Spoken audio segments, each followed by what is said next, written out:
शुरुआत पश्चिम बंगाल की खबर के साथ करेंगे, जहां टीएमसी सांसद कल्याण बनर्जी के एक बयान से बीजेपी उखड़ गई है। जी हां, दिनों दिन भीषण होते जा रहे बंगाल की सियासी जंग में नेता आपा खोने लगे हैं। बीजेपी पर हमला करने के चक्कर में टीएमसी सांसद ने एक सार्वजनिक सभा के दौरान देवी देवताओं को जरिया बना लिया। सीता पर टीएमसी सांसद के इस बिगड़े बयान से बंगाल में कोहराम और भी तेज हो गया। सीता रामेर काছে যে বলছে, বলো ভাগ্যিস রাবণ আমাকে হরণ করে নিয়ে গেছিল। আর যদি তোমার চেলাগুলো যারা এই জয় কি বলে, হ্যাঁ লাল ফেট্টি হলুদ গেরুয়া ফেট্টি বলে, যদি তোমার চেলাগুলো যদি আমাকে হরণ করে নিয়ে যেত, তাহলে আমার উত্তরপ্রদেশে হাথরাসের ধর্ষিতা মেয়েটার মতো অবস্থা হতো। कहते हैं बुखार जब दिमाग पर चढ़ जाता है तो इंसान का खुद पर बस नहीं रह जाता, वो कुछ भी अनाप शनाप बोलने लगता है। सियासत के बुखार की तासीर भी कुछ ऐसी ही है। ये जनाब माननीय हैं, बंगाल से टीएमसी सांसद हैं, नाम है कल्याण बनर्जी। लेकिन चुनावी माहौल में इनके ज़हन में सियासत कुछ इस कदर हावी हो गई कि आपा खो बैठे। विरोधियों को नीचा दिखाने की कोशिश में देवी देवताओं को भी नहीं छोड़ा।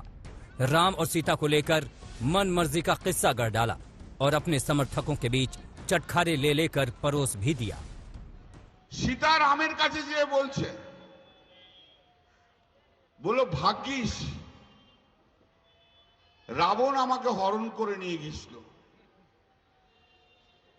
আর যদি তোমার চেলাগুলো যারা এই জয় কি বলে, হ্যাঁ লাল ফেট্টি হলুদ গেরুয়া ফেট্টি বলে, যদি তোমার চেলাগুলো যদি আমাকে হরণ করে নিয়ে যেত, তাহলে আমার উত্তরপ্রদেশে হাথরাসের ধর্ষিতা মেয়েটার মতো অবস্থা হতো।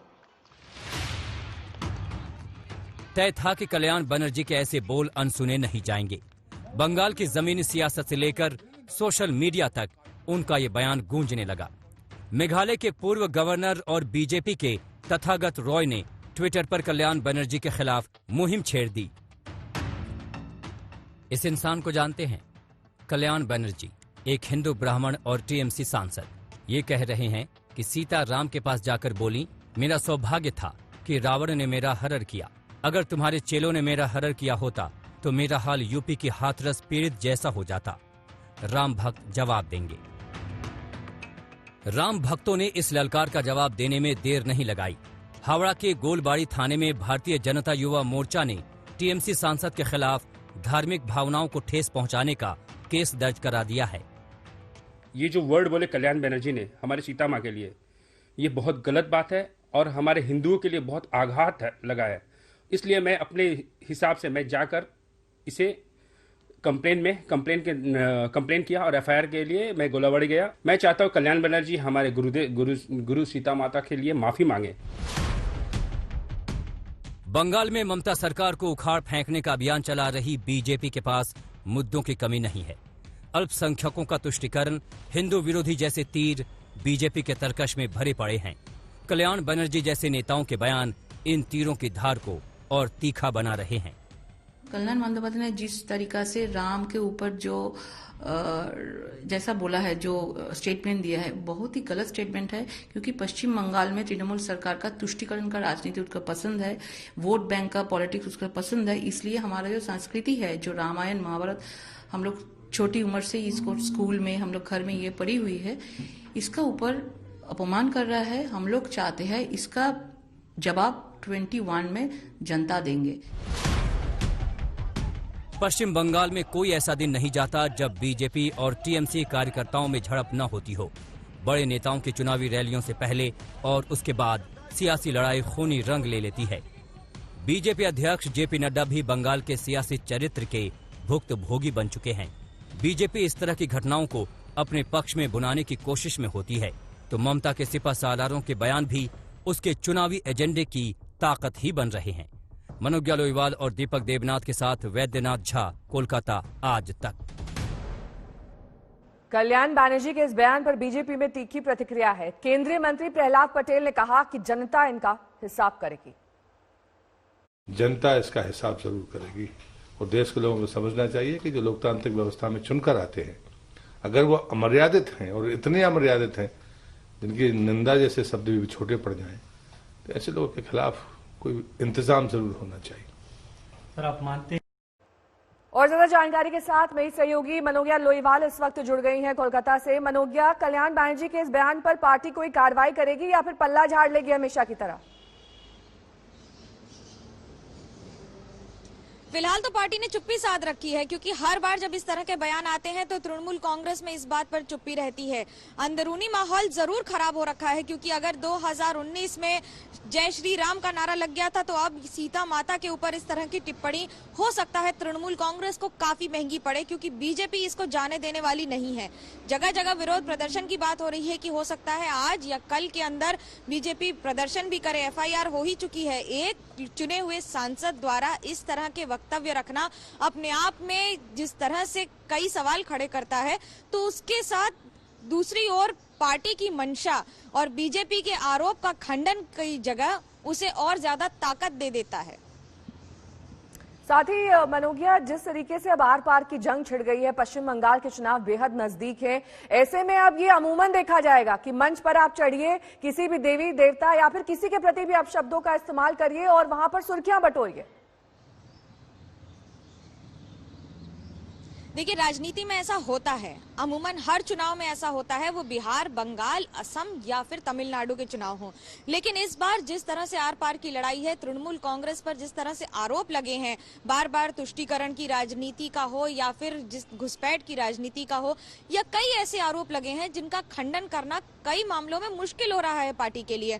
और उसके बाद अगर पार्टी के ही चुने हुए सांसद, कल्याण बनर्जी एक वकील हैं, वो एक सांसद हैं, 2 बार नहीं 3 बार लोकसभा से जीते हैं, 2009 से लेकर अब तक 3 बार लोकसभा से सांसद बने हैं श्रीरामपुर से। ये अपने आप में बड़ी बात है कि अगर एक चुने हुए सांसद और एक ऐसा व्यक्ति और एक ऐसा नेता जिसने सिंगूर आंदोलन में सारे केस हाई कोर्ट से लेकर सुप्रीम कोर्ट तक तृणमूल कांग्रेस के लिए लड़े हैं, एक इतना बड़ा वकील अगर इस तरह से टिप्पणी करे तो उसे पार्टी कैसे अपने बातों में उसका खंडन करे या न करे, इसका फैसला कैसे करेगा।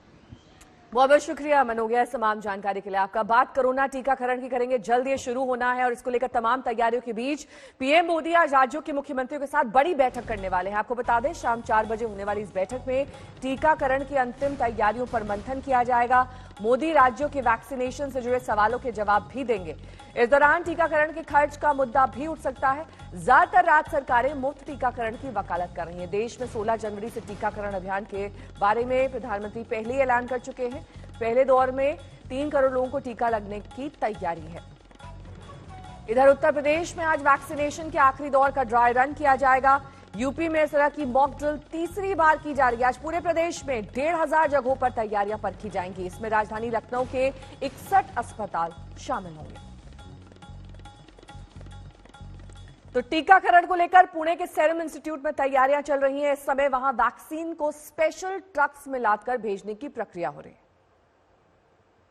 तो आज वो दिन आ गया है कि जब जो कोरोना वायरस है, जो महामारी है, उससे लड़ने के लिए जो वैक्सीन पुणे के सीरम इंस्टीट्यूट में बन रहा है, जो भारत सरकार सीरम इंस्टीट्यूट द्वारा पूरे देश भर में उसका वितरण होने वाला है, वो वितरण कैसे होने वाला है। जो कहा जा रहा है कि टेम्परेचर मेंटेन ट्रक्स के द्वारा, हवाई जहाज के द्वारा ये देश भर में 62 केंद्रों पे भेजे जाने वाला है। तो मैं फिलहाल पुणे में हूँ और हमारे साथ वो शख्स है जिसने पूरे भारत में ये ट्रक्स के द्वारा वितरण करने की जिम्मेदारी ली हुई है। कुणाल अग्रवाल है, उनसे बात करते हैं। कुणाल, सबसे बड़ी जिम्मेदारी आपको दी गई है। नमस्कार everybody, this is Kunal Agrawal. Yes, हमारी ये जिम्मेदारी दी है सरकार ने। एक्चुअली क्या है कि हमारे पास, हम लोग ये काम 20 साल से कर रहे हैं ऑलरेडी, और हमारे पास काफ़ी कुछ ट्रक्स का फ्लीट है जिसमें हम लोग ये सारे वैक्सीन्स कैरी करने वाले हैं all over India. Because of our, क्योंकि हम इस बिजनेस में कई सालों से है, बाय डिफ़ॉल्ट ये कॉन्ट्रैक्ट्स हमारे पास आए हुए हैं। जितने भी वैक्सीन मैन्युफैक्चरर्स हैं इंडिया में, चाहे वो पनीशिया हो, चाहे भारत बायोटेक हो, चाहे सेरम हो या जाइडस हो या एस्ट्राजेनेका हो, वो सारे वैक्सीन्स हम from their manufacturing location to government distribution point, मतलब हम लोग जो है सारा वो कैरी करने वाले हैं टेम्परेचर कंट्रोल एनवायरमेंट्स। तो यहाँ पर आपने सुना कि पुणे से अब यानी आज ये वैक्सीन, कोविड वैक्सीन, जो कि serum institute of India, AstraZeneca और ऑक्सफोर्ड यूनिवर्सिटी ने बनाया है, वो देश भर में ले जाने का काम आज से शुरू होने वाला है। 400 ट्रक्स जो कि एयर कंडीशन ट्रक्स है, टेम्परेचर मेंटेन वहां पर होता है, ऐसे ट्रक्स पुणे से निकलने वाले हैं और देश भर में ये वैक्सीन ले जाने वाले हैं। साथ ही साथ ये वैक्सीन हवाई जहाज के मार्ग से भी अन्य बड़े शहरों में जाने वाला है। कैमरामैन गोपाल हरने के साथ पंकज खेलकर, पुणे, आज तक। और इस बीच आपको बता दें कि 4 बजे आज एक बड़ी वीडियो कॉन्फ्रेंसिंग के जरिए राज्यों के मुख्यमंत्रियों के साथ प्रधानमंत्री नरेंद्र मोदी चर्चा करने वाले हैं। टीकाकरण के अंतिम दौर की तैयारियों पर यह चर्चा की जाएगी। अलग अलग राज्यों में कैसे टीकाकरण को लेकर प्लानिंग की गई है, इस पर विचार किया जाएगा। पुणे से हमारे संवाददाता पंकज खेलकर इस वक्त तमाम जानकारी के साथ जुड़ गए हैं। पंकज, आपने पहले भी अंदर सीरम इंस्टीट्यूट के जाकर ये देखा था कि कैसे वैक्सीन बनाई जा रही है, कैसे स्टोरेज की प्रक्रिया है। आज आपने ये भी बताया कि कैसे इन्हें अलग अलग ट्रक्स में लोड करके भेजा जा रहा है। ये तैयारियां पूर्ण रूप से इस बात को सुनिश्चित करती हैं कि वैक्सीन जब तक एंड यूजर तक पहुंचे तब तक ठीक रहे। ऐसे में क्या तैयारियां आने वाले वक्त में, जब तक ये वैक्सीन लग नहीं जाती?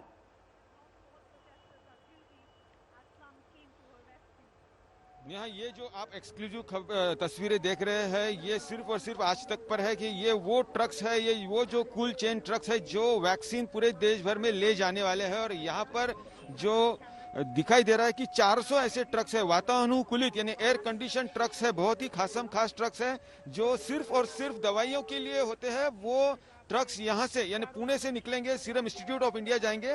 और ये जो आपको दिखाई दे रहा है, ये सबसे पहले आज तक पर ये तस्वीर आप देख रहे हो, जहां पर ये पूरे देश को समझ में आएगा कि भारत सरकार ने कितनी बड़ी तैयारी की है, कितना बड़ा इंफ्रास्ट्रक्चर खड़ा किया है। और इस तरह से ये vaccine serum institute of India से इन ट्रक्स में लोड होकर, और खास जो बात आपने कही है कि टेम्परेचर मेंटेन कैसा होगा, 2 से 8 डिग्री टेम्परेचर, जो बॉक्सेस है, जो हमने पहले बताया था कि किस तरह से बॉक्सेस में जो वैक्सीन लोड हो रहा है, पैक हो रहा है, लेबलिंग हो रहा है, आज वो दिन आया है कि वो बॉक्सेस इन ट्रकों में लोड होकर फिर आगे जाएंगे। तो हमारे साथ वो शख्स है जिसमें ये जिम्मेदारी भारत सरकार ने दी है, कुणाल अग्रवाल है। उनसे भी पूछते हैं कि क्या कुछ खास है और कितनी बड़ी जिम्मेदारी है। कुणाल, बहुत बड़ी जिम्मेदारी।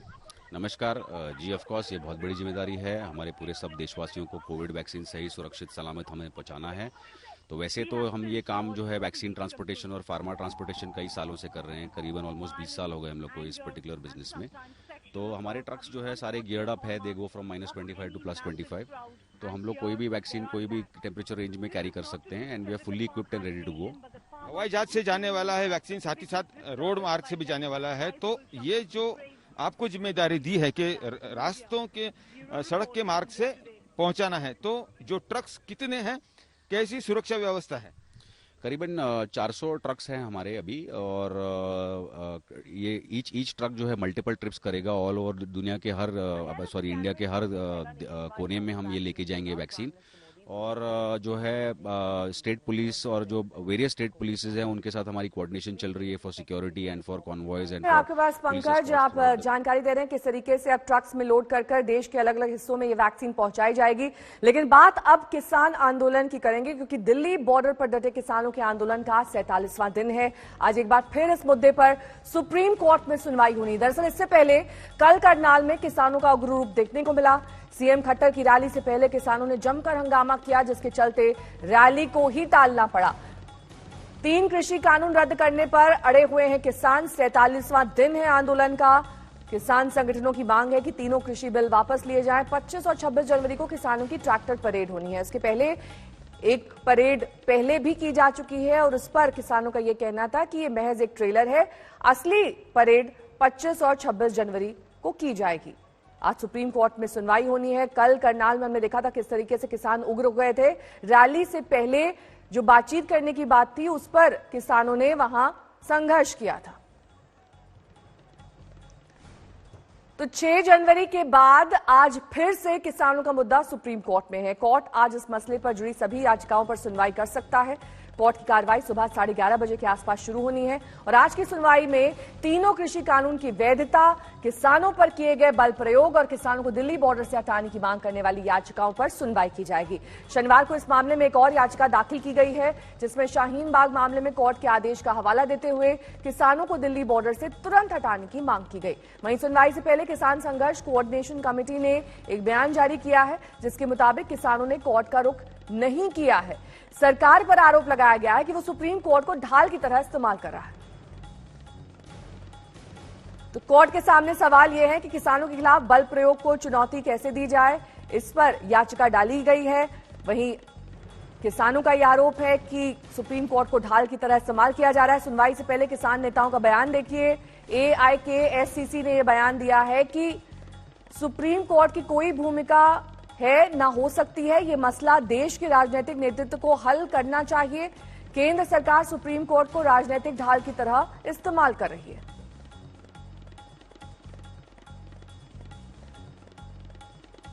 उनकी बात सुनी जानी चाहिए।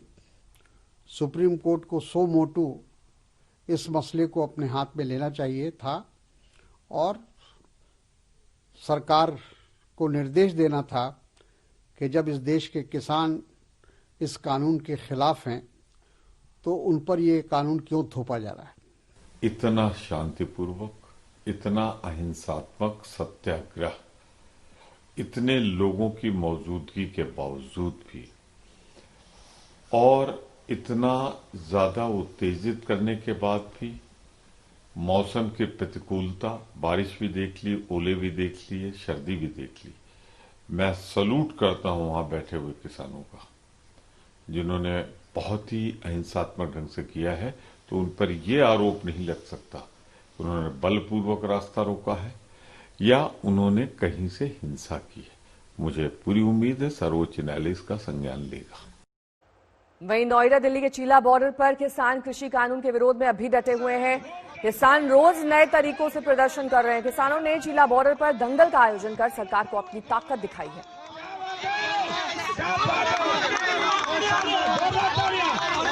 4 दिन बाद देश में वैक्सीनेशन शुरू हो रहा है और आपको भी इस बात का इंतजार होगा। पूरी दुनिया की नजर इस पर बनी हुई है। वैक्सीनेशन के इंडिया मॉडल से दुनिया सीखेगी। सभी ये देखना और समझना चाहते हैं कि भारत जैसे बड़े देश में इतना बड़ा वैक्सीनेशन कार्यक्रम कैसे चलाया जाएगा।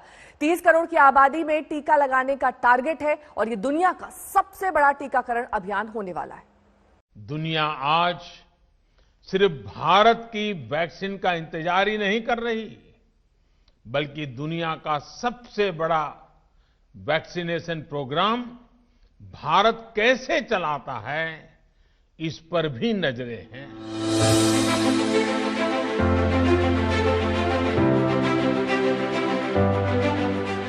दुनिया देखेगी और दंग रह जाएगी। इतना बड़ा संकल्प किसी ने नहीं किया, ना ऐसा साहस दिखाया, ना इस तरह की बड़ी तैयारी की, ना इस तरह से तुरंत फैसले लिए। 2 वैक्सीन को एक साथ मंजूरी दी गई। 2 हफ्ते में ही वैक्सीनेशन की डेट भी आ गई। वैक्सीनेशन का पूरा सिस्टम बना दिया। 3 बार इस सिस्टम को टेस्ट किया। वैक्सीनेशन के लिए देश भर में 61,000 प्रोग्राम मैनेजर बनाए गए हैं। टीका लगाने के लिए 2 लाख वैक्सीनेटर्स को ट्रेनिंग दी गई। 3,70,000 अन्य लोग वैक्सीनेशन टीम में हैं। दुनिया आज सिर्फ भारत की वैक्सीन का इंतजार ही नहीं कर रही, बल्कि दुनिया का सबसे बड़ा वैक्सीनेशन प्रोग्राम भारत कैसे चलाता है, इस पर भी नजरें हैं। साथियों, इस वैश्विक महामारी के दौरान भारत ने जो सीखा है, वही अब आत्मनिर्भर भारत अभियान की प्रेरणा बन गया है। अब सिर्फ वैक्सीनेशन की तैयारियों को फाइनल टच देना बाकी है। अलग अलग राज्य अपने फिक्स टारगेट के हिसाब से 16 जनवरी से वैक्सीनेशन की तैयारियां कर चुके हैं। यूपी में 850 वैक्सीनेशन सेंटर पर टीकाकरण होगा। सबसे पहले 9 लाख हेल्थ वर्कर्स को वैक्सीन लगाई जाएगी। बिहार में करीब 300 सेंटर पर वैक्सीनेशन होगा। इसके लिए 4.5 लाख से ज्यादा स्वास्थ्य कर्मियों का रजिस्ट्रेशन हो चुका है। राजस्थान में 282 वैक्सीनेशन सेंटर बनाए गए हैं। पहले चरण में 4.5 लाख हेल्थ वर्कर्स को टीका लगेगा। दिल्ली में 36 सरकारी और 53 प्राइवेट अस्पतालों सहित 89 जगहों पर वैक्सीनेशन होगा। 12 या 13 जनवरी तक दिल्ली में वैक्सीन पहुंच जाएगी। हर वैक्सीनेशन सेंटर पर करीब 100 लोगों को रोज टीका लगाया जाएगा। पहले चरण में करीब 1 करोड़ हेल्थ वर्कर्स को टीका लगेगा। इसके बाद 2 करोड़ फ्रंट लाइन वर्कर्स की बारी आएगी। इन सबको टीका लगाने में 2.5 से 3 महीने लग सकते हैं और इसके बाद 50 साल के ऊपर के व्यक्तियों और उन लोगों का वैक्सीनेशन होगा जिन्हें गंभीर बीमारी है। दिल्ली सरकार ने 89 हॉस्पिटल्स को चिन्हित किया है, जिसमें से 36 गवर्नमेंट हॉस्पिटल्स हैं और 53 प्राइवेट हॉस्पिटल्स हैं। तो हमने अभी जो फर्स्ट स्टार्ट किया है वो सारे हॉस्पिटल्स में कर रहे हैं, क्योंकि साइट्स बहुत कम थी। शुरू हमने तैयारी तो 1000 तक की हुई है, तो 89 साइट्स है, सारे के सारे हॉस्पिटल्स में है और 16 तारीख से इसको स्टार्ट किया जाएगा। 16 जनवरी से वैक्सीनेशन के बारे में प्रथम फेज के कहा गया है। राजस्थान में जैसा हमने कहा कि जिस तरह से तैयारियों को हमने अंतिम रूप दिया है, क्योंकि वैक्सीनेशन एक निरंतर प्रक्रिया है। पहले से ही अधिकांश तैयारियां तो हमारी रहती है, चाहे इंफ्रास्ट्रक्चर हो, चाहे हमारी तैयारी की बात हो, वो ज्यादातर तैयारियां तो हमारी होती है, पहले से ही है। 13 तारीख उस दिन जो कार्यक्रम बनाया गया है, हम पूरी तैयारी से उसको अमल करेंगे। हेल्थ वर्कर हों, कोविड वॉरियर हों, सभी लोगों को पूरी तरह से महाराष्ट्र में वैक्सीन लगाने की तैयारी पूरी है और निश्चित रूप से सफलतापूर्वक उसे हम अंजाम देने का काम करेंगे। बहुत बड़ी उपलब्धि हिंदुस्तान के लिए। हमारे जो साइंटिस्ट हैं, मैं उनको धन्यवाद करूंगा। ये इंसानियत के लिए एक बहुत बड़ी इस मौके पे नेमत बन के आ रही है, क्योंकि बहुत देर से इंतज़ार की जा रही थी और सेंट्रल गवर्नमेंट ने ड्राई रन्स वगैरह भी पूरे कर लिए सारे स्टेट्स में। तो अब इसका फ़ायदा जो इंसानियत को मिलने वाला है, उसकी जितनी तारीफ करिए, जितनी उसके लिए धन्यवाद करिए, वो कम है। वैक्सीनेशन शुरू होने से पहले प्रधानमंत्री सब तैयारियों को खुद देख रहे हैं। सोमवार को मुख्यमंत्रियों के साथ उनकी अहम मीटिंग है। वैक्सीन को मंजूरी देने के बाद ये मुख्यमंत्रियों के साथ पीएम की पहली मीटिंग है। हर राज्य में तैयारी और पूरी प्रक्रिया को लेकर वो मुख्यमंत्रियों से बात करेंगे। कई राज्यों ने मुफ्त टीकाकरण की मांग की है। वैक्सीनेशन से पहले ये भी बड़ा मुद्दा है। आज तक ब्यूरो। दिल्ली की संजय झील में 10 बतखों की मौत से हड़कंप है। डॉक्टरों की टीम सैंपल कलेक्ट कर जांच के लिए भेज चुकी है। सवाल ये उठ रहे हैं कि क्या दिल्ली में भी बर्ड फ्लू ने दस्तक दे दी है। देखिए आज तक संवाददाता अरविंद ओझा की ये रिपोर्ट। दिल्ली के अलग अलग इलाकों से संदिग्ध परिस्थितियों में पक्षियों की मौत की खबर का आना लगातार जारी है। इस वक्त मैं पूर्वी दिल्ली के संजय झील इलाके में मौजूद हूं और यहाँ ये जो संजय झील है काफी बड़ी झील है। यहाँ पर आप तमाम बत्तख देख पा रहे हैं। अभी जो खबर मिली है उसके मुताबिक तकरीबन 10 बत्तखों की आज मौत हो गई है।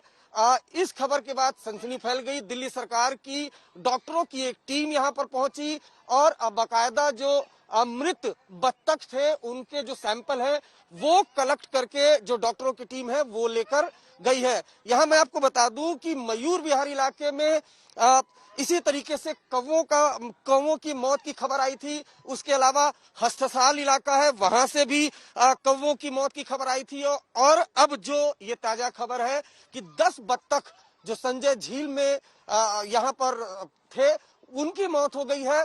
फिलहाल सैंपलिंग जो है वो हो चुकी है, रिजल्ट आना अभी बाकी है। लेकिन जिस तरीके से अलग अलग राज्यों में बर्ड फ्लू की खबरें आ रही हैं, ऐसे में दिल्ली में लगातार पक्षियों की जो मौत है वो कहीं ना कहीं चिंता की बात जरूर है। कैमरामैन सचिन के साथ अरविंद ओझा, दिल्ली आज तक। और इस बीच बड़ी खबर यह आ रही है कि दिल्ली में भी बर्ड फ्लू की पुष्टि हो चुकी है। पशुपालन विभाग के मुताबिक जालंधर भेजे गए 8 सैंपल्स पॉजिटिव पाए गए हैं। और ज्यादा जानकारी के साथ पंकज जैन हमारे संवाददाता इस वक्त जुड़ गए। पंकज, क्या जानकारी मिल रही है बर्ड फ्लू के बारे में? देखिए, पिछले कई दिनों से नेहा सैंपल जुटाए जा रहे थे अलग अलग पार्कों से और खबर भी आ रही थी, वीडियो भी सामने आ रहे थे कि किस तरह से पक्षियों की मौत हो रही है। और आज हमारी जो बात हुई है अधिकारियों से, दिल्ली में बर्ड फ्लू की पुष्टि हो चुकी है। जो 8 सैंपल भेजे गए थे वो 8 सैंपल पॉजिटिव पाए गए हैं बर्ड फ्लू के। और ऐसी स्थिति में अब दिल्ली पूरी तरह से अलर्ट पर है। दिल्ली के जो सबसे बड़े पार्क हैं या फिर कहें कि ऐसी इलाके जहां पर पब्लिक का आना जाना होता था, जहां पक्षियों की मौजूदगी बहुत ज्यादा होती थी, उन तमाम इलाकों को एडवाइजरी जारी करके हाई अलर्ट पे डाल दिया है। और यहाँ पर जो एनिमल हस्बेंड्री विभाग की टीम है वो लगातार निरीक्षण कर रही है। तो ऐसी स्थिति में देखना होगा कि अब आगे क्या कदम उठाया जाता है। लेकिन फिलहाल जो जानकारी आज तक को मिली है कि दिल्ली में बर्ड फ्लू की पुष्टि हो चुकी है और 8 मरे हुए पक्षियों की जो रिपोर्ट है वो पॉजिटिव पाई गई है। बहुत बहुत शुक्रिया पंकज इस तमाम जानकारी के लिए आपका। तो बर्ड फ्लू की पुष्टि में अब 8वां राज्य बन गया है दिल्ली। यहां पर 8 जो सैंपल्स भेजे गए थे उनमें बर्ड फ्लू पॉजिटिव पाया गया है।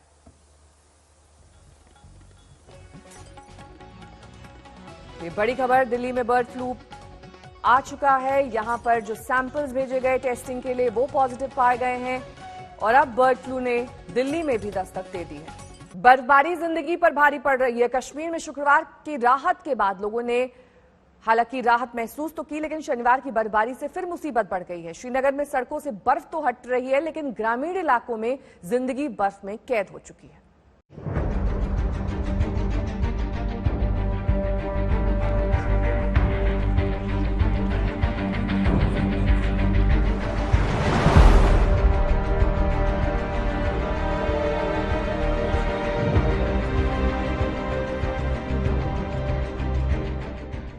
नई बर्फबारी से कश्मीर का हाल बेहाल।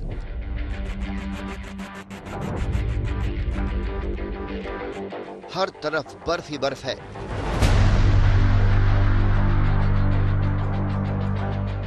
बर्फ का कब्जा है, सड़कों का पता नहीं। सभी जगह बर्फ की चादरें बिछी हैं। कारों की छतों पर भी बर्फ का ही कब्जा है। घरों की छतों पर भी बर्फ का राज है। कई गलियों में बर्फ का टीला बन गया। कई घरों के दरवाजे पर बर्फ ही बर्फ जमा हो गई।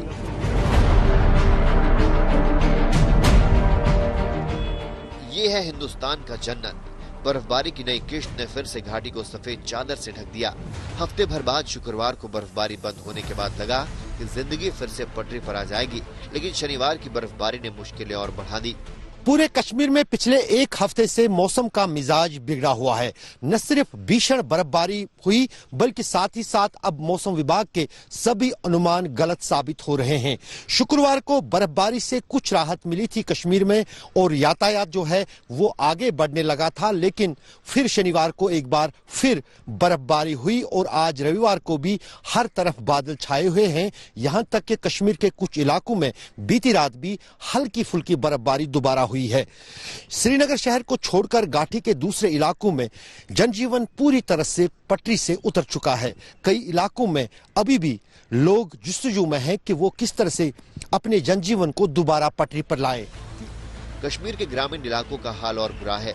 गलियों में इतनी बर्फ है कि लोगों का घरों से निकलना मुश्किल हो गया है। बाजार बंद है। दुकानों के शटर के सामने बर्फ ही बर्फ है। बस शुक्र यही है कि काफी दिनों बाद घरों में बिजली आ गई है। ये जो बिजली आई है रेस्टोर हुआ, पहले ही दिन से रेस्टोर हुई। हाँ, बर्फ बहुत गिरी है, लेकिन यहाँ पे गवर्नमेंट तो काम कर रही है, लेकिन ज्यादा सेटिस्फाई नहीं है। आप देख सकते हैं यहाँ पर पूरे के पूरे ये हॉस्पिटल रोड है।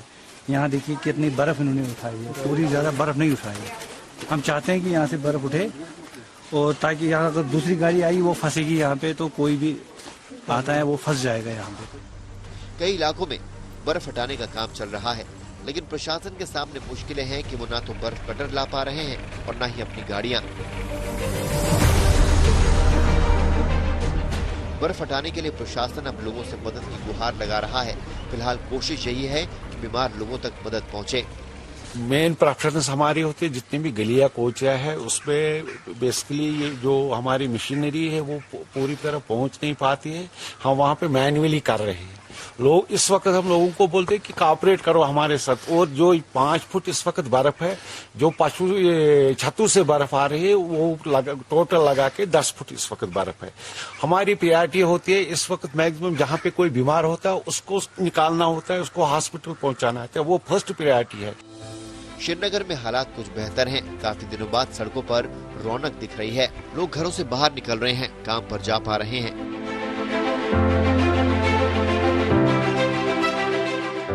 अगर बर्फबारी से जीवन अस्त व्यस्त है, कुछ लोगों के लिए मौज मस्ती का जरिया। कश्मीर में हफ्ते भर से बर्फ जमा है। कल की बर्फबारी के बाद लोगों ने मनाना शुरू कर दिया। अब और बर्फ नहीं। अशरफ वानी, श्रीनगर, आज तक।